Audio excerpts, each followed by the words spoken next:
teu reino, venha o teu reino a nós. Seja teu reino, seja teu reino, seja teu reino em nós.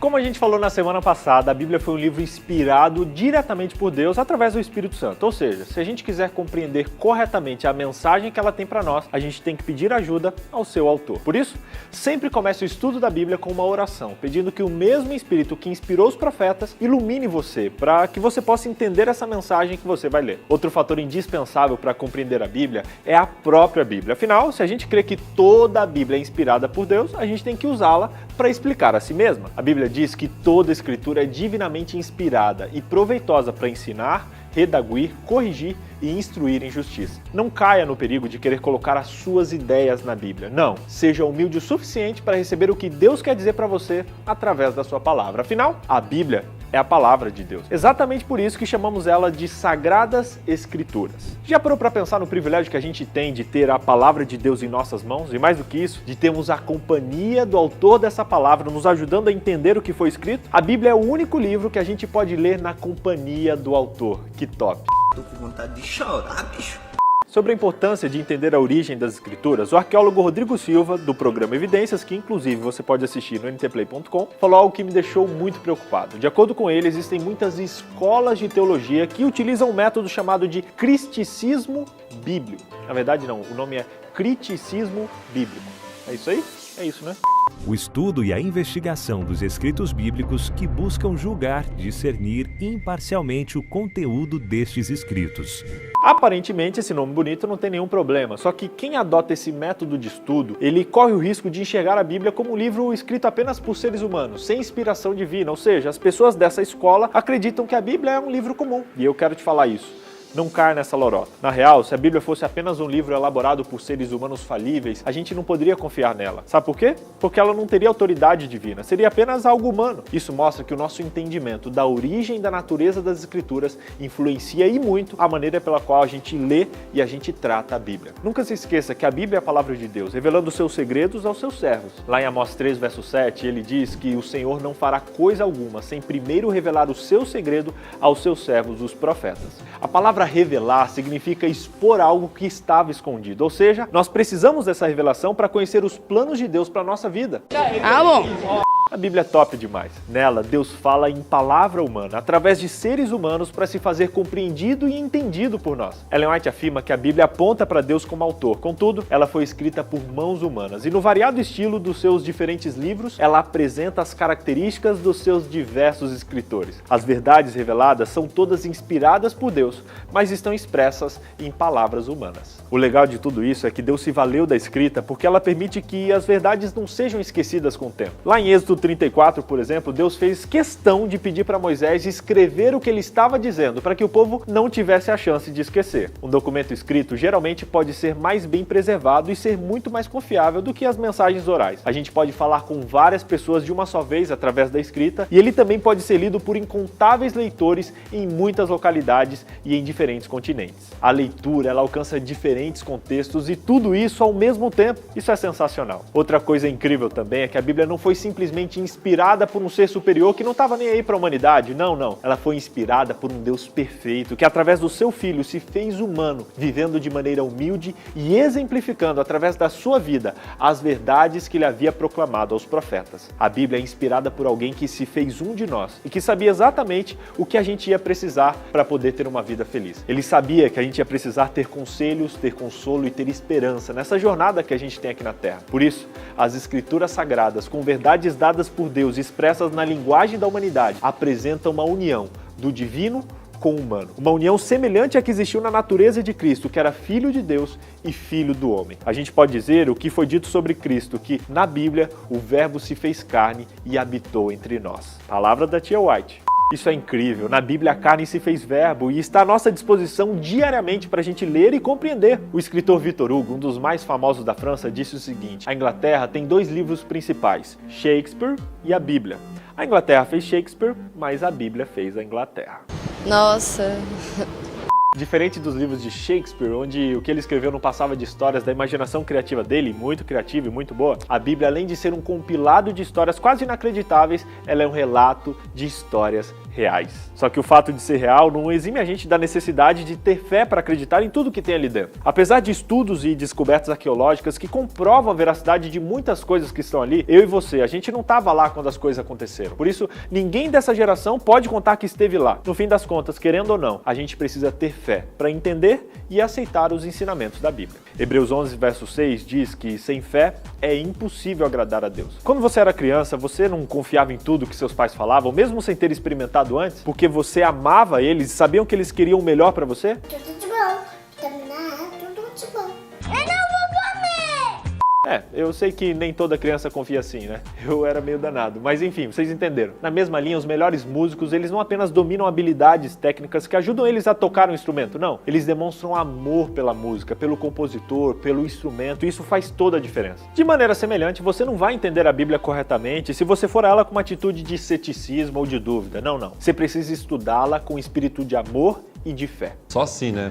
Eu sei que tem muita gente que não lê a Bíblia porque acha que ela é um livro difícil de entender. Eu mesmo, na minha adolescência, tive essa dificuldade. Você teve essa dificuldade também? Escreve aqui pra mim qual livro da Bíblia você acha mais difícil de entender. Eu quero saber. Alguns livros da Bíblia parecem ser mais maçantes e mais complicados, mas não se esqueça de que toda a Bíblia tem algo para nos ensinar. Até textos mais chatos e mais difíceis podem trazer ótimas lições para a nossa vida. O fato de a Bíblia ter sido escrita num contexto muito diferente do nosso dificulta um pouquinho a nossa compreensão, mas se a gente prestar bem atenção, a gente vai descobrir em tudo uma aplicação prática para a nossa vida hoje. Um exemplo disso é o sistema de sacrifícios, que parou de existir depois da morte de Jesus. Aí você pode perguntar, BJ, mas o que um negócio que era praticado naquele tempo pode me ensinar nos dias de hoje? Se você olhar bem para o sistema de sacrifício, por exemplo, você vai perceber que ele fala sobre o destino da humanidade, sobre o seu destino. Você vai ver que cada ritual praticado no santuário lá atrás, naquele tempo, naquele contexto, tudo tem uma aplicação prática para a sua história, mostrando que Jesus morreu por você e que ele pode iluminar a sua vida, alimentar a sua fome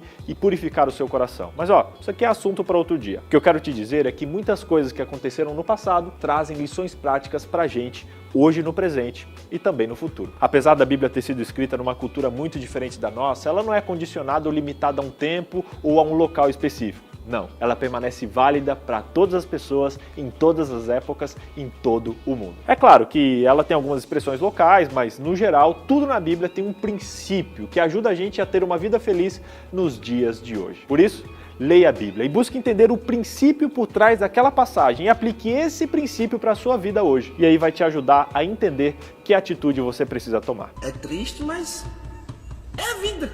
Muita gente, infelizmente, critica a Bíblia por relatar algumas práticas que não são muito boas lá. Por exemplo, relação a casamento, a própria mãe de Moisés, Joquebede, que se casou com um sobrinho e tal. Aí você pode falar, BJ, mas está na Bíblia, como assim e tal?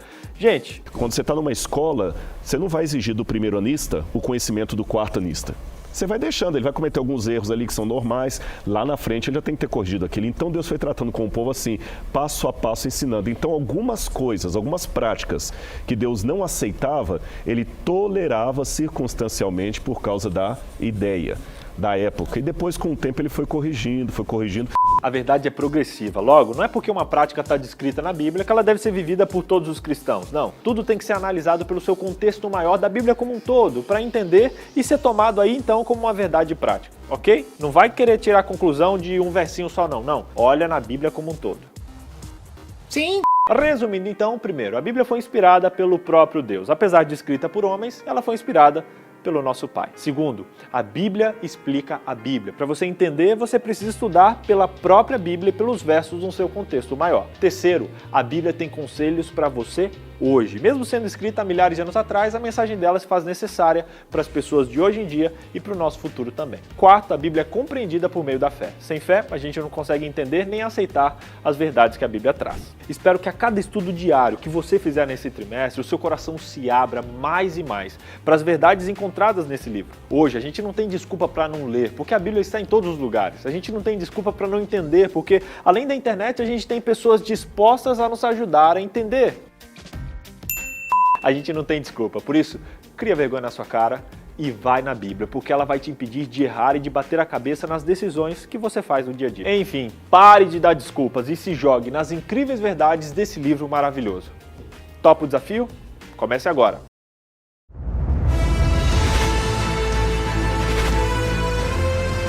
Provai e vede. História de hoje: refrigério que vem do sol. Meu nome é Rubem Barros Godoy. Sou professor na Universidade Federal de Mato Grosso do Sul. Além do ensino, atuo também como pesquisador, consultor e desenvolvedor de novos produtos e processos.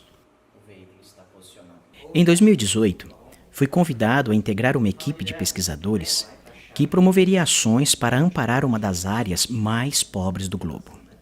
O projeto, em linhas resumidas, deveria ser um sistema de bombeamento de água integrado a uma rede de irrigação que viabilizaria a produção de hortaliças e legumes numa tabanca conhecida como Campada Maria, localizada próximo à cidade de São Domingos, Guiné-Bissau, no continente africano.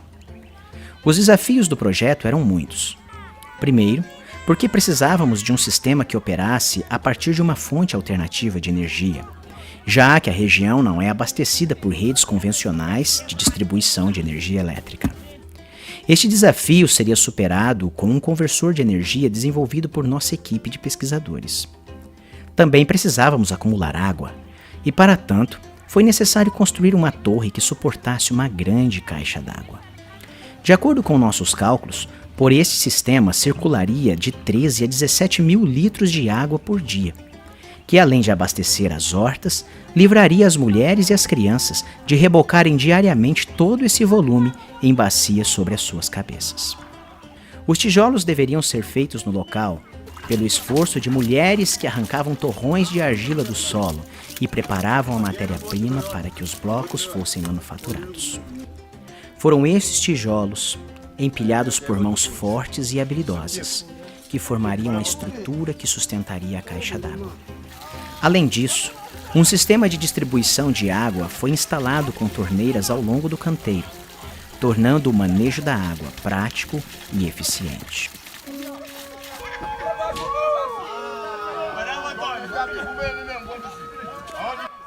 Durante os primeiros 20 dias que estive trabalhando em São Domingos, procurei insistentemente por alguma igreja ou grupo que se reunisse aos sábados para adorar a Deus.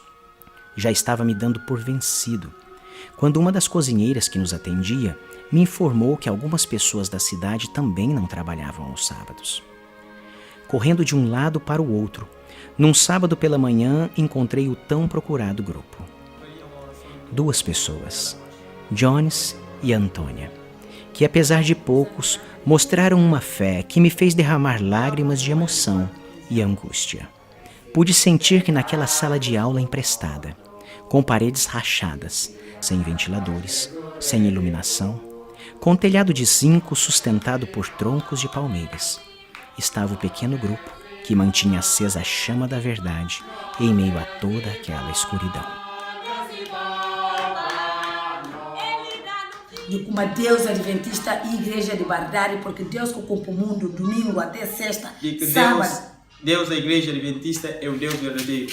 E essa igreja é a igreja verdadeira, porque fazia mundo nos 6 dias, E nesse sétimo dia, que é o sábado santo, descansou-se. Sem templo, sem Bíblias, sem lições, sem distrito, sem pastor, sem estudos bíblicos, sem aconselhamentos. Simplesmente desprovidos de tudo que somos abastecidos, mas providos de tudo que muitas vezes nos falta: a fé. Eu havia levado água, levado comida, renda, desenvolvimento, sorrisos para aquela região, mas algo além precisava ser feito. Era necessário levar o pão da vida. Era necessário levar a água viva para aquele povo. Foi ali que decidi que eu não diria adeus, mas até logo, pois eu voltaria. E agora eu os convido para esse momento especial de adoração, através dos dízimos e ofertas. Que Deus os abençoe. Provai e vede.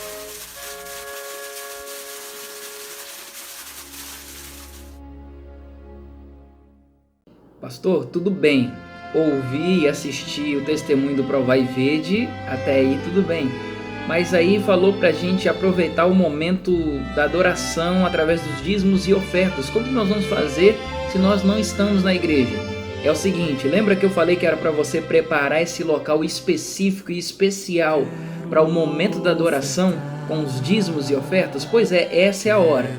Pegue agora um recipiente, algo especial, bem bonito para sua família e deposite aí simbolicamente os seus dízimos e suas ofertas. Claro, não vai ter ninguém aí da igreja agora para receber o seu dízimo e oferta, mas você vai guardar o seu dízimo e oferta e procurar a tesouraria da sua igreja, ou então fazer o depósito bancário através das contas que nós já enviamos para você, ou quem sabe através do próprio 7Me. Mas esse momento simbólico agora é extremamente importante para que você entenda que ainda é possível adorar o Senhor mesmo à distância.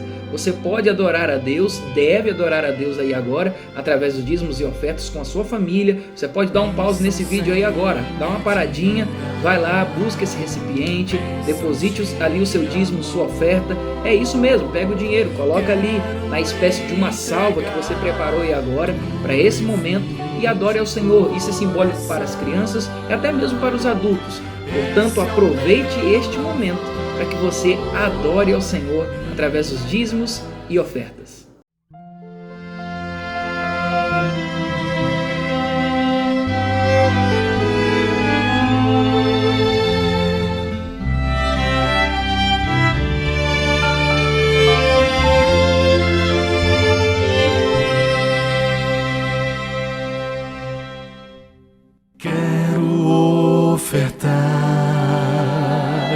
Quero devolver,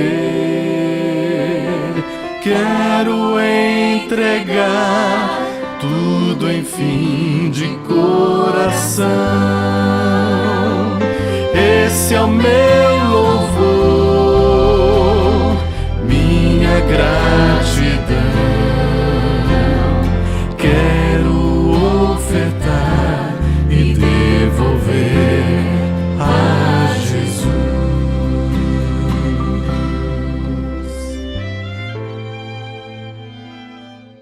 Feliz sábado para você, um sábado cheio de alegria, de amor e a presença de Jesus na sua vida. E hoje mais uma história falando sobre a cruz. Jesus venceu a cruz, não é mesmo? Por acaso, alguma vez você precisou carregar alguma coisa muito pesada?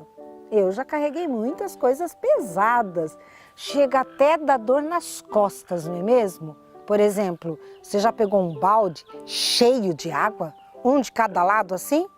É muito pesado. Ou um balde cheio de pedras. Difícil, não é mesmo? Mas tem pessoas muito fortes que aguentam e suportam carregar tudo isso. Você sabia que Jesus também carregou um peso muito grande nas costas? Pois é, Jesus teve que carregar, sabe o que? Uma cruz. Ele carregou essa cruz por um caminho, por uma trilha muito longa. E Jesus estava cansado já de tanto sofrimento, tantas dores, e ele estava carregando essa cruz pesada, que ia no seu ombro o tempo todo, caminhando devagarzinho, porque ele não conseguia andar tão rápido assim por causa do peso. Sabe também o que aconteceu no meio do caminho? Um certo homem chamado Simão estava passando pelo caminho e os soldados pegaram: vem aqui, Simão, vem ajudar a Jesus a carregar a cruz. Simão não estava entendendo, as pessoas estavam ali em Jerusalém festejando a Páscoa sem entender o que estava acontecendo. Mas todos estavam assustados com tudo aquilo e Simão também estava assustado, pois Simão, sabe o que ele fez? Ajudou a Jesus a carregar aquela cruz e foi carregando, carregando, carregando, carregando, até chegar lá no Gólgota, lá onde Jesus seria crucificado. Naquela cruz, vou deixar a cruz aqui, ó. Naquela cruz, Jesus foi crucificado. E embaixo da cruz tinha algumas pessoas olhando Jesus que estava na cruz. E muitas mulheres choravam de tristeza, mas eu acho que a mulher que mais chorava nessa hora era a mãe de Jesus. E as pessoas lembravam de uma coisa que Jesus sempre falava para todo mundo: no mundo tereis aflições, mas tenham bom ânimo. E essa foi a promessa de Jesus e a esperança dele para suportar todo o pecado de todo mundo naquela cruz. Mas uma coisa é boa: a cruz venceu. Jesus morreu nessa cruz, mas um dia ele ressuscitou e ele prometeu que vai nos levar lá para o céu. E aqueles que estão mortos, nesse dia, irão ressuscitar. Assim como Jesus ressuscitou, os mortos que morreram em Jesus também irão ressuscitar. Que promessa maravilhosa! Por causa disso, ó, sabia? Por causa dessa cruz, nós podemos um dia ir para o céu e abraçar Jesus. Que coisa maravilhosa! E lá a gente vai poder conhecer todos os discípulos, tanta gente, não é mesmo? Que já morreu em nome de Jesus. Que cruz maravilhosa! Triste no momento que aconteceu, mas ela trouxe a vitória sobre qualquer pecado, tá bom? Beijos para vocês e a gente se encontra no próximo programa. Tchau, tchau. E aí, vamos cantar juntos? Nós chegamos no momento da adoração através da música. É o momento de louvarmos ao Senhor, com canções, com hinos. E este primeiro hino que nós vamos cantar diz que o Santo Espírito desceu do céu e deu plenitude de poder para os discípulos no passado. Aquela foi a chuva temporã, mas hoje Deus está prometendo a chuva serôdia, o derramamento do Espírito Santo para esses últimos dias. É sobre isso que nós vamos cantar, por isso louve de todo o coração.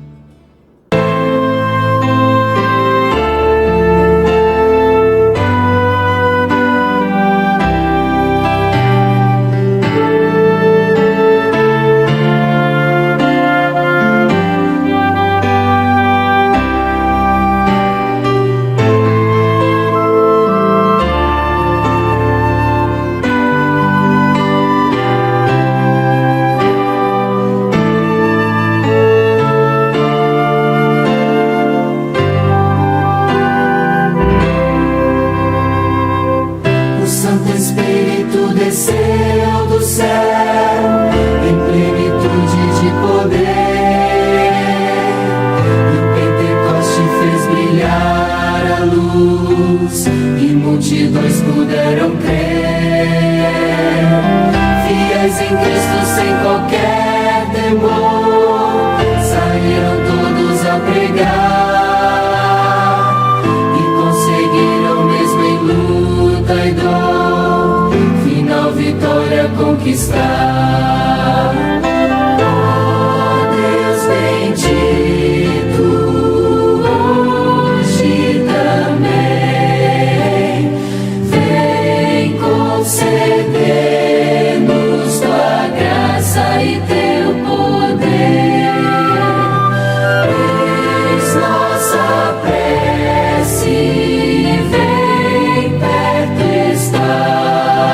constante amor e graça pra testemunhar.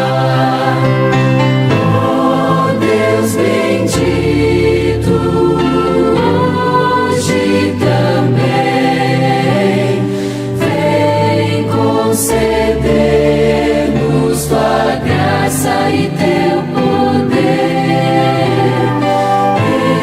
Eis nossa prece, vem perto estar.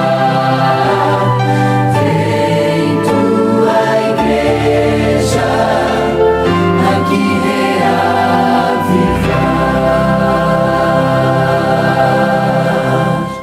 Esse mesmo Espírito quer inundar sua vida de poder. Ele quer preencher você. Por isso, eu te convido a cantarmos juntos mais essa canção. Adore ao Senhor, cantando, louvando e louve de todo o coração.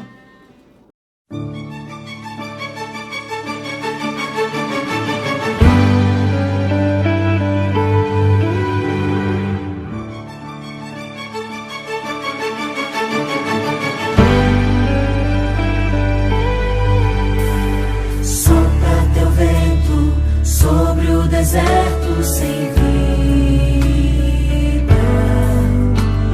Minha alma sedenta procura teu rio de água viva.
Mais uma vez, um bom dia, um bom sábado, que bom estarmos juntos adorando ao Senhor nessa manhã, no dia do Senhor. Eu te convido a você, antes de qualquer coisa, a pegar sua Bíblia aí, a minha já está aqui.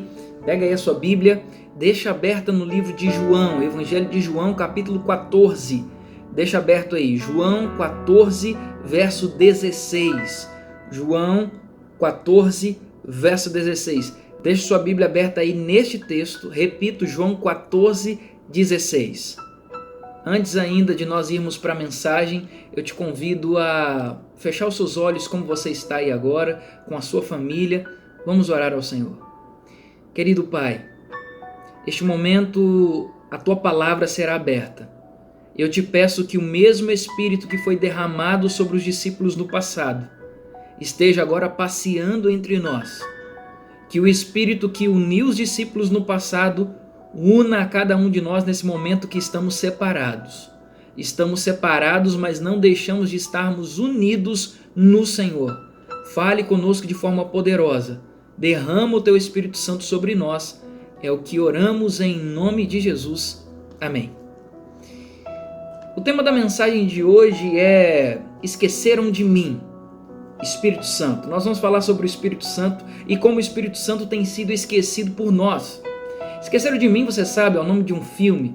E lá se vão 30 anos do primeiro filme dessa série de um monte de filmes que vimos pela nossa infância. Outros viram, já eram adolescentes, enfim. Mas a década de 90 foi marcada pelo filme Esqueceram de Mim. E como eu disse, lá se vão 30 anos do primeiro filme, o Esqueceram de Mim 1. Em 1990, esse filme fazia um tremendo sucesso e veio fazendo esse sucesso durante toda a década de 90.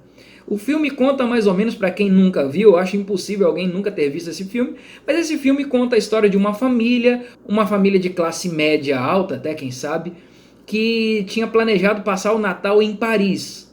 E graças às confusões de viagem acabaram esquecendo do pequeno Kevin em casa. Kevin, que foi interpretado pelo famoso ator Macaulay Culkin, ele ficou famoso graças a esse filme também, mas é uma história que conta de um filho que foi esquecido. Mas eu quero falar para você hoje sobre esquecimento. Falando em esquecimento, você sabe que ele pode acontecer devido a diversas circunstâncias. Uma delas é doença da memória, como alguns têm, o mal de Alzheimer. Muita gente é acometido de uma doença em que a memória vai se perdendo aos poucos. Mas já percebeu que tem certas pessoas que se esquecem de muitas coisas na vida? Já percebeu que você tem muitas coisas na vida que você não prefere lembrar? Que a sua mente aos pouquinhos vai selecionando e deletando? Pois é exatamente isso que acontece com a sua mente em relação às suas memórias. A mente, ela tem uma coisa chamada de memória seletiva, no qual ela vai escolhendo aquilo que é bom e vai guardando num cantinho bem especial, e depois vai esquecendo daquilo que não é tão bom, aquilo que não foi significativo, ou aquilo que ele faz questão de esquecer, e a sua memória então vai colocando aquilo para um outro lado, até que vai sendo esquecido. Grave bem isso, porque nós vamos voltar nesse conceito lá no final.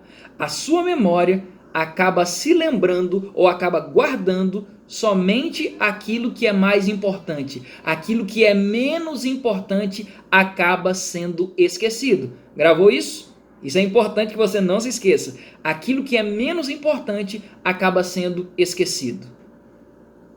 Se eu te perguntasse hoje, das 3 pessoas da Trindade, qual é a mais ignorada e até, quem sabe, esquecida por nós?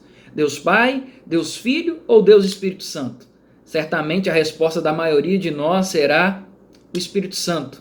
Pois é, nós estamos num período de Páscoa. É bem verdade que a pessoa mais enfatizada nesse momento é Cristo, graças à sua morte e sua ressurreição. É claro, isso é mais do que comum e normal. Mas na vida como um todo, o Espírito Santo acaba sendo esquecido, e o que não deveria acontecer. O Espírito Santo é tão importante quanto Deus o Pai e quanto Deus Filho no plano da redenção. No plano da salvação, o Espírito Santo é importante para você porque ele te convence do pecado, da justiça e do juízo. É ele que te diz, meu filho, vai por aqui. Não, meu filho, não é por aí. É ele quem nos convence, é ele quem nos enche de poder, é ele quem te dá capacidade quando, por exemplo, você vai falar de Jesus para alguém. É importante ou não é o Espírito Santo? Pois é, o Espírito Santo muitas vezes, injustamente, ele acaba sendo esquecido. E quem é o Espírito Santo? Agora sim, eu pedi para você abrir sua Bíblia em João 14:16, nós vamos ler esse texto. Tá aí com a sua Bíblia aberta? Ainda não? Pega lá a sua Bíblia. João 14:16. Quem já está com ela aberta aí, muito bem, nós vamos ler o texto agora. João 14:16. Vou dar um tempinho para que quem não encontrou, encontre agora. Vai lá. João capítulo 14, verso 16. João 14:16, a Bíblia nos diz o seguinte: Eu rogarei ao Pai, e ele vos dará outro Consolador, a fim de que esteja sempre convosco.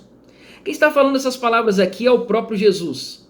E Jesus aqui agora deixa claro de que o Espírito Santo é uma pessoa distinta, não é um espírito simplesmente de Deus o Pai, ele não é uma ramificação de Deus o Filho, ou uma manifestação diferente de Jesus, não, ele é uma pessoa distinta, diferente. O próprio Jesus aqui está dizendo: eu rogarei ao Pai, eu, primeira pessoa, rogarei ao Pai, segunda pessoa, que envie o Espírito Santo, o outro Consolador. Então ele está falando, é um outro, é um terceiro. Eu, primeiro, rogarei ao Pai. Segundo, o Pai é o segundo. Que envie o Consolador, o outro Consolador. Olha a terceira pessoa. Então o Espírito Santo, antes de qualquer coisa, você precisa entender que ele é uma pessoa distinta dentro da Trindade. Ele é a terceira pessoa da Trindade. Muita gente não crê nisso, muita gente não crê que o Espírito Santo seja Deus sequer. Mas sim, o Espírito Santo é um ser divino, ele é Deus e ele é uma pessoa distinta. E já que estamos falando que ele é uma pessoa, eu queria te comprovar na Bíblia que de fato ele é uma pessoa com características que toda pessoa tem. Vamos ver isso na Bíblia? Vamos lá, Atos capítulo 5, verso 3. Abra sua Bíblia aí comigo. Atos capítulo 5, verso 3, vou abrir a minha aqui também. Atos capítulo 5, verso 3. Um pouquinho aí adiante na sua Bíblia você vai encontrar esse texto, Atos 5, verso 3. A Bíblia diz assim: Então disse Pedro a Ananias: Por que encheu Satanás teu coração, para que mentisses, grave bem, para que mentisses ao Espírito Santo, reservando parte do valor do campo? O que está acontecendo aqui agora? Era que Ananias e Safira, um casal, haviam prometido doar o dinheiro da venda do campo para que isso fosse distribuído entre os pobres, entre os cristãos que eram mais humildes, porque eles viviam num senso de comunidade tão grande naquele tempo que quem era mais rico e tinha mais condições ajudava aquele que tinha menos condições. É o que nós temos visto hoje, por exemplo, com o mutirão de Páscoa, em que muita gente tem levado alimentos para ajudar aqueles irmãos que estão numa necessidade um pouquinho maior nesse momento. E eles viviam nessa situação, só que Ananias e Safira tinham prometido que dariam todo o valor da venda daquele terreno para os mais pobres. Só que eles decidiram reservar um valor para eles. É meio que eles tivessem tirado a parte deles. Eles mentiram, mas não mentiram para Pedro ou para os outros apóstolos, eles mentiram para o Espírito Santo, a Bíblia diz aqui. Ora, se é capaz de se mentir para o Espírito Santo, é sinal de que o Espírito Santo é uma pessoa. Inclusive, a Bíblia fala sobre diversas outras características que o Espírito Santo também podemos comprovar que ele é uma pessoa. Por exemplo, pode-se insultá-lo. A Bíblia fala para a gente não insultar o Espírito Santo. A Bíblia fala que o Espírito Santo é uma testemunha, que ele é um guia, que ele se entristece. Pois é, se ele pode sentir tudo isso que uma pessoa pode sentir, é sinal de que de fato ele é uma pessoa. Ele não é só um ser impessoal, ele não é o Espírito do Deus Pai, como muita gente diz, ou uma manifestação diferente de Deus o Filho. Não, ele é uma pessoa distinta dentro da Trindade, como vimos aqui, e ele é sim uma pessoa que pode ser insultado, que é testemunha, que guia, pode mentir para ele. Então, ele é uma pessoa, chegamos nessa conclusão. E o mais interessante nisso tudo é que quando você vai ver a história da igreja primitiva ou da primeira igreja, a igreja dos apóstolos, você vai perceber o quanto o Espírito Santo era imprescindível para aquela igreja. Aquela igreja não sobreviveria sem o poder do Espírito Santo. Uma pergunta que cabe muito bem para este momento de reflexão é: se você tirasse o Espírito Santo daquela igreja, eu tenho certeza que aquela igreja não sobreviveria. Agora, se você tira o Espírito Santo da igreja de hoje, como que a igreja permaneceria? Eu tenho lá minhas dúvidas se a igreja não continuaria vivendo como tem vivido até aqui, muitas vezes se esquecendo do Espírito Santo. Cabe essa reflexão agora, mas eu queria que você abrisse sua Bíblia para a gente continuar essa reflexão e vendo como o Espírito Santo era importante para a igreja primitiva, em Lucas capítulo 24. Abra aí a sua Bíblia, Lucas 24, verso 49. Olha só, o que Jesus disse para os discípulos. Lucas 24, verso 49, eu estou abrindo a minha Bíblia, abra a sua Bíblia aí também. Estou quase encontrando aqui já. Lucas 24, verso 49, a Bíblia diz assim: Eis que envio sobre vós a promessa de meu Pai.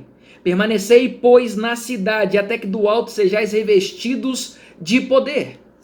Jesus Cristo aqui agora já havia morrido, ressuscitado, e dá a seguinte dica para os discípulos: não saiam da cidade, até que vocês recebam do alto o poder. Eu vou derramar sobre vocês o poder. A palavra poder aqui no grego, no original em que Lucas escreve, a palavra é dínamos, que significa um poder explosivo, um poder que faria crescer explosivamente aquela igreja, que daria um crescimento fora do comum para os discípulos de Cristo.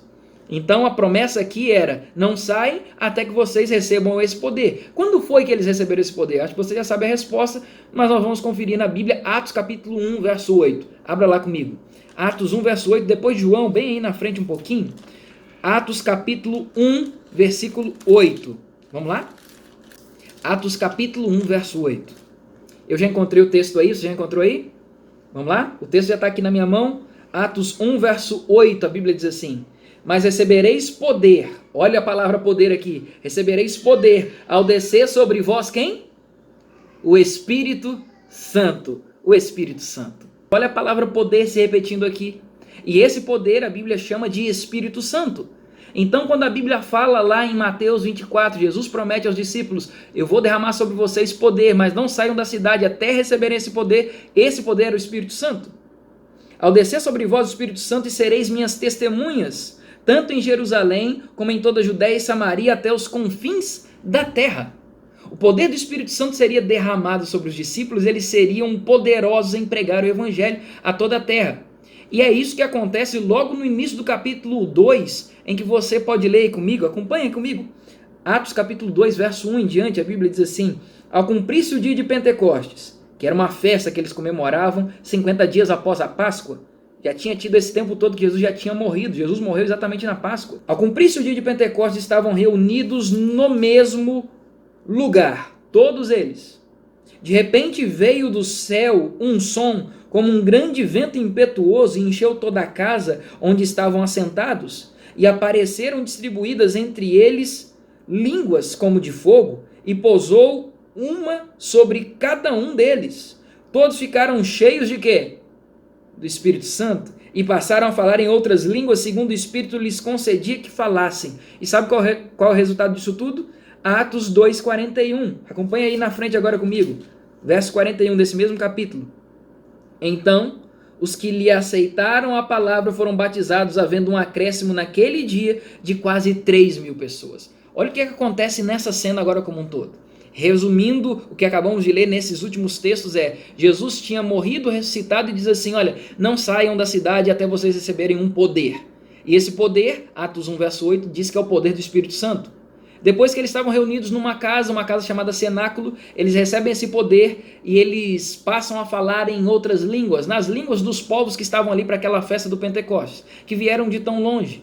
Ouviram a mensagem pregada de forma poderosa pelos discípulos. Os discípulos pregam de uma maneira tão convincente, porque eles estavam cheios do Espírito Santo, que lhes deu esse poder, que lhes deu essa forma de falar de forma diferente, a ponto de convencer todo mundo, que quase 3.000 pessoas foram batizadas num só dia. Dá para compreender o poder que o Espírito Santo tem e como ele era imprescindível, repito, importante, e era a solução para a igreja primitiva? Pois é. Dessa mesma forma, o Espírito Santo é a solução para a nossa igreja hoje. É a solução para nós. Da mesma forma que o Espírito Santo foi uma solução para a igreja nos seus primórdios, para a primeira igreja cristã, para a igreja primitiva, é a solução para a última igreja hoje. Não é à toa que você vai ver uma menção na Bíblia o tempo todo falando do derramamento de uma chuva sobre a igreja nos últimos dias. Eu quero ler sobre esse derramamento dessa chuva, ou dessas chuvas, com você agora. Abra aí comigo em Joel, capítulo 2. Pega a sua Bíblia de novo, eu vou pegar a minha aqui também. Joel, capítulo 2, verso 23. Abra aí comigo. Joel, um livro pequenininho aí no Antigo Testamento, capítulo 2, verso 23. A princípio vamos ler esse verso, depois vamos ler mais um. Mas Joel, abre aí comigo, capítulo 2, verso 23. Joel 2, 23, a Bíblia nos diz o seguinte: Alegrai-vos, pois, filhos de Sião, regozijai-vos no Senhor vosso Deus, porque ele vos dará em justa medida a chuva. Fará descer como outrora a chuva temporã e a chuva serôdia. Grave bem os nomes dessas chuvas. Chuva temporã e chuva serôdia. Joel era um profeta para aquele momento. Claro que muitas das profecias de Joel são profecias também para um futuro, mas nós temos aqui uma profecia para aquele momento, para aquele povo. Deus dizendo, olha, eu vou voltar a derramar chuva para que vocês tenham colheitas fartas e voltem a ter riquezas. As chuvas que eu vou derramar para vocês é uma chuva chamada temporã e outra chuva é a chuva serôdia, que vocês estavam acostumados a receber. O que essas chuvas representam? A chuva temporã era a primeira chuva que caía quando eles tinham acabado de plantar a semente. Então, para que a semente começasse a germinar e a brotar, vinha essa primeira chuva, uma aguaceira forte que ajudava a semente a começar a brotar. Essa era a primeira chuva, chuva temporã. A segunda chuva era a chuva mais importante. Não só a mais importante, como também a mais forte, porque ela vinha já agora no final para que viessem os frutos a crescer para a colheita. Aquela chuva final, e era uma chuva bem mais forte do que a primeira, a chuva temporã. Essa chuva serôdia agora era uma chuva que todo mundo aguardava para vir a hora da colheita e vender os frutos para que tivessem riquezas. E quando você vai lá no Novo Testamento, especificamente no livro de Tiago, abra aí comigo agora, Tiago capítulo 5, verso 7. Vai lá, Tiago 5, verso 7, você vai perceber que o Novo Testamento faz menção dessas chuvas de novo, só que agora se referindo ao Espírito Santo, e que nós deveríamos esperar com paciência essas chuvas do Espírito Santo. Abra aí comigo, Tiago 5, verso 7. Finalzinho aí da sua Bíblia, Tiago capítulo 5, verso 7, um pouquinho antes do Apocalipse aí. Tiago capítulo 5, verso 7, eu já estou encontrando aqui. Tiago 5, verso 7, se você já encontrou aí, diga amém. Fala amém. Amém. Amém. Tiago 5, verso 7. Olha aí o que diz a Bíblia. Sede, pois, irmãos, pacientes até a vinda do Senhor. Eis que o lavrador aguarda com paciência o precioso fruto da terra, até receber as primeiras e as últimas chuvas. Olha só, primeira e última chuva. Chuva temporã e chuva serôdia. Mas pastor, até agora não falou que essa chuva temporã e serôdia seria simbolicamente para nós como igreja hoje uma chuva do Espírito Santo? Volta lá em Joel agora comigo, me perdoe, mas nós vamos ter que voltar para ficar melhor para a gente entender. Vamos lá, Joel 2, 28 agora, Joel 2, 28, volta lá no Antigo Testamento. Joel 2, 28. Já lemos Joel 2, 23, agora vamos ler Joel 2, 28, a Bíblia diz assim: acontecerá depois que derramarei o meu espírito sobre toda a carne, vossos filhos e vossas filhas profetizarão, vossos velhos sonharão e vossos jovens terão visões. E aí, essa chuva, ou essas chuvas do Espírito Santo, a chuva temporã e a chuva serôdia, podemos ou não interpretá-las como a chuva do Espírito Santo? É claro que sim. E essa chuva, esse Espírito Santo, como eu disse antes, se foi tão importante para a igreja primitiva, por que não esse Espírito Santo também não é tão importante para nós hoje? É claro que é. Se você for olhar, o Espírito Santo ele tem diversos papéis extremamente importantes para nós. Primeiro, nós estamos vendo aqui que esse poder fará com que os jovens sonhem, tenham visões, profetizem, ou seja, que eles preguem com poder o Espírito Santo, que os velhos sonhem, que as crianças falem, que todo mundo seja envolvido na missão graças a esse poder. Então não tem como cumprir missão sem o Espírito Santo. Grave essa frase, não há como cumprir a missão sem o Espírito Santo. Se o Espírito Santo foi tão importante para a missão dos apóstolos na primeira igreja, na igreja primitiva, o que dizer para nós hoje? A solução para a nossa igreja hoje ainda continua sendo o Espírito Santo. Afinal de contas, por mais que a gente pregue bonito, que a gente fale bem, que a gente tenha bons argumentos, quem convence quem é? O Espírito Santo. Abra aí em João para você ver isso. João 16, versos 7 e 8. Eu vou abrir a minha aqui também. João 16, versos 7 e 8. João, repito, capítulo 16, versos 7 e 8, a Bíblia diz assim: mas eu vos digo a verdade, convém-vos que eu vá, porque se eu não for, o Consolador, o Espírito Santo, não virá para vós outros. Se porém eu for, eu vou-lo enviarei. Quando ele vier, convencerá o mundo do pecado, da justiça e do juízo. Então não há melhor instrumento ou melhor ferramenta que possamos usar nos dias de hoje como igreja do que o Espírito Santo. Precisamos voltar a lembrar desse Deus esquecido que ficou de lado. O Deus Espírito Santo é imprescindível para cumprirmos a missão hoje. É Ele quem convence, é Ele quem nos enche de poder. Quando foi que a primeira chuva foi derramada? A primeira chuva do Espírito Santo, a chuva temporã, para que as primeiras sementes plantadas por Jesus começassem a germinar e a brotar. Foi no tempo do Pentecostes, lá com os discípulos. Ali foi a primeira chuva do Espírito Santo, a chuva temporã. Foi quando eles começaram a ver a sementinha do Evangelho brotando em cada coração. 3.000 pessoas foram batizadas num só dia. Mas há uma promessa bíblica que a segunda chuva ainda será derramada nos últimos dias, para a colheita final. É sobre mim, é sobre você que essa chuva vai ser derramada, amém? Pois é, então se Deus está prometendo, nós devemos nos preparar para receber essa chuva. E essa chuva, como eu disse anteriormente, é uma chuva muito mais poderosa do que a primeira. Essa chuva é uma chuva de poder, uma chuva sem igual, uma chuva que pode fazer total diferença para a igreja hoje. E se os discípulos fizeram tanto com uma chuva um pouquinho mais amena, com uma chuva um pouquinho mais fraca, que foi a chuva temporã, a chuva do Espírito Santo, o que nós não podemos fazer hoje com esse derramamento dessa chuva poderosa, a chuva serôdia, a chuva do Espírito Santo, para então termos a colheita final, para que Jesus volte logo? Você consegue compreender que o Espírito Santo continua sendo importante para a igreja e nós temos nos esquecido dele? Nós temos nos esquecido disso. Mas eu queria ainda conversar com você sobre essa questão de que o Espírito Santo continua sendo a solução para a igreja hoje. Ellen White escreveu diversos textos sobre o derramamento do Espírito Santo. E um desses textos, no livro Testemunhas, página 158, volume 5, ela diz o seguinte: devemos orar tão encarecidamente pela descida do Espírito como os discípulos por ocasião do Pentecostes. Se eles precisaram disso naquele tempo, nós hoje ainda mais. Repita essa frase. Se eles precisaram disso naquele tempo, nós hoje ainda mais. Veja só. Será que não chegou a hora de nós clamarmos pelo Espírito Santo? De nós orarmos pelo Espírito Santo e pedir: Senhor, derrama sobre a igreja o Espírito Santo? Afinal de contas, repita aquela frase que eu pedi para você gravar.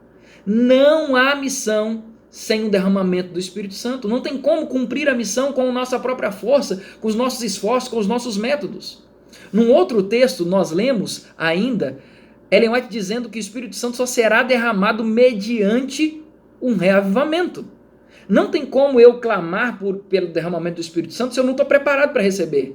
Dizendo assim: não, eu sou da igreja adventista, então recebo o Espírito Santo. Ou eu sou crente, eu sou evangélico, eu recebo o Espírito Santo. É assim automático? Não, eu tenho que estar com a vida reavivada. Veja bem o que diz esse outro texto de Ellen White.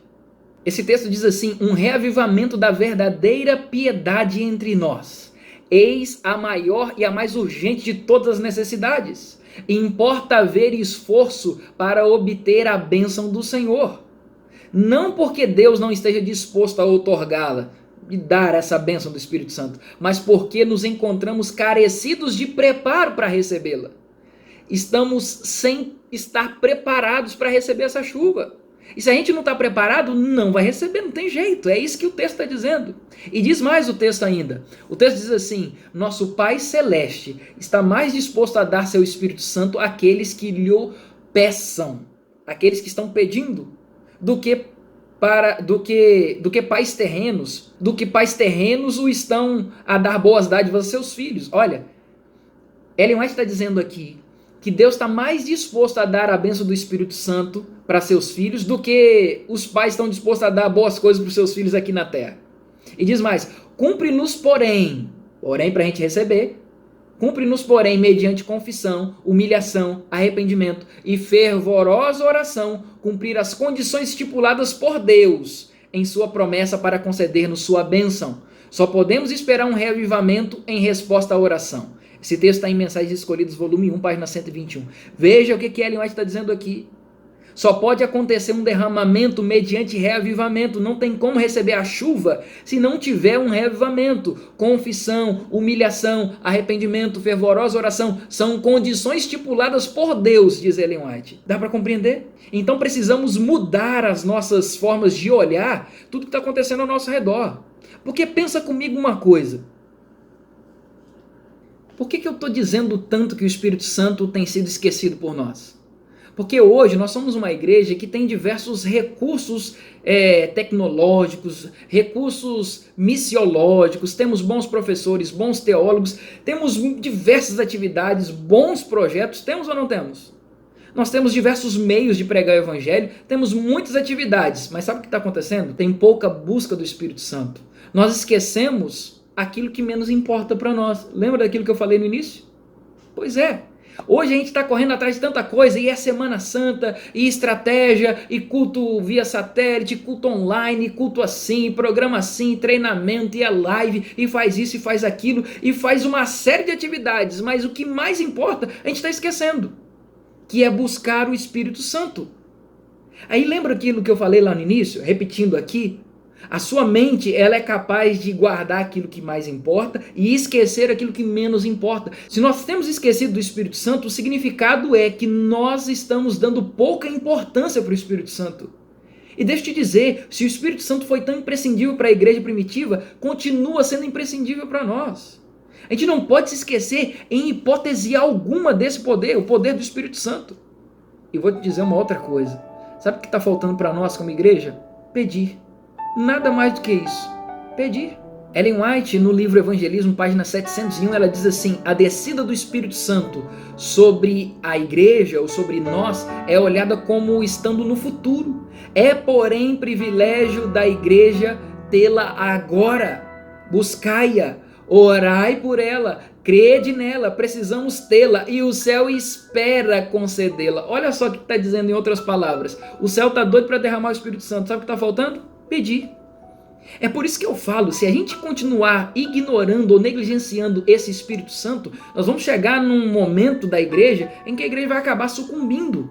O Espírito Santo, que tem papel importantíssimo, tem papel central, hoje, nos dias que estamos vivendo como igreja, nós temos deixado ele de lado. Chegou a hora da gente começar a lembrar e buscar e pedir mais do Espírito Santo. A gente pede por tanta coisa, a gente pede por cura, a gente pede para que Deus nos livre do coronavírus, a gente pede por tantas coisas. Mas o que é mais importante, nós temos deixado de buscar e de pedir. Senhor, derrama sobre a igreja o Espírito Santo. Por que não? Hoje é o grande dia que nós temos para pedir pelo Espírito Santo. E eu quero convocar você que crê no Senhor Jesus, para que a partir de hoje o Espírito Santo comece a ser derramado sobre nós. Mas lembre-se, para que ele seja derramado sobre você e sobre mim, nós precisamos estar preparados. Nós precisamos passar por um reavivamento. Mas não se esqueça, o Espírito Santo está aí, basta pedirmos. Para que a gente cumpra a missão, para que a gente tenha poder do Espírito Santo na nossa vida, para que ele nos guie a toda a verdade, para que ele nos convença do pecado, da justiça e do juízo. Olha como ele é importante. Não vamos nos esquecer. Vamos parar de nos atentar para outras coisas que são secundárias. Vamos olhar para o que é central, para aquilo que é primário, para aquilo que é primordial, para aquilo que deveria vir em primeiro lugar, a busca do Espírito Santo. Sabe por quê? Porque se você busca o Espírito Santo, se eu busco o Espírito Santo, as outras coisas vão vir automaticamente. Se eu tenho poder do Espírito Santo, eu vou pregar o Evangelho. Se eu prego o Evangelho, Jesus vai voltar. Olha só, a gente fica pedindo para que Jesus volte logo, para que nos livre das doenças, para que nos livre dos vírus, para que nos livre disso, daquilo. E a gente está esquecendo de pedir pelo primordial, pelo principal, que é o Espírito Santo. Sabe, eu quero terminar esse momento de reflexão hoje te dizendo: Deus te trouxe até aqui para ouvir essa mensagem, porque você precisa dar um start nesse novo momento da sua vida de clamar mais pelo Espírito Santo. Eu sei que às vezes nós como igreja, e nós como liderança da igreja, pastores, líderes, nós nos esquecemos tanto de falar disso. Mas chegou a hora, mais do que nunca, estamos vivendo num momento crucial da história desse mundo, em que precisamos pedir pelo derramamento do Espírito Santo. Se o seu desejo é pedir por esse derramamento, eu te convido agora a orar comigo clamando pela descida do Espírito Santo e pelo revivamento em nossa vida a partir de agora. Como você está, feche seus olhos, vamos orar. Deus amado, a nossa oração é que derrame sobre nós a chuva do poder, a chuva do Espírito Santo. Pai amado, perdoa porque tantas vezes temos pedido por outras coisas que são secundárias, que deveriam vir depois disso. Hoje, o nosso pedido primordial vai ser: prepara a nossa vida, o nosso coração, traz um revivamento para a nossa vida, a fim de que estejamos preparados para o derramamento da chuva serôdia do Espírito Santo. Toma a nossa vida agora em tuas mãos e nos dá um sábado feliz, mas um sábado diferente, um sábado na presença do Deus Espírito Santo, em que Ele vai nos encher de poder para converter corações, para tocar a vida de algumas outras pessoas, para nos guiar no caminho correto, para nos convencer do pecado, da justiça e do juízo, enfim, para realizar o papel dele em nossas vidas. Derrama esse poder sobre o teu povo, sobre a tua igreja, sobre mim, sobre todos nós, é o que oramos em nome de Jesus. Amém. Que o Senhor te abençoe, que o Senhor te dê um excelente sábado. Não deixe de buscar o Espírito Santo diariamente, é o nosso desejo. Um grande abraço.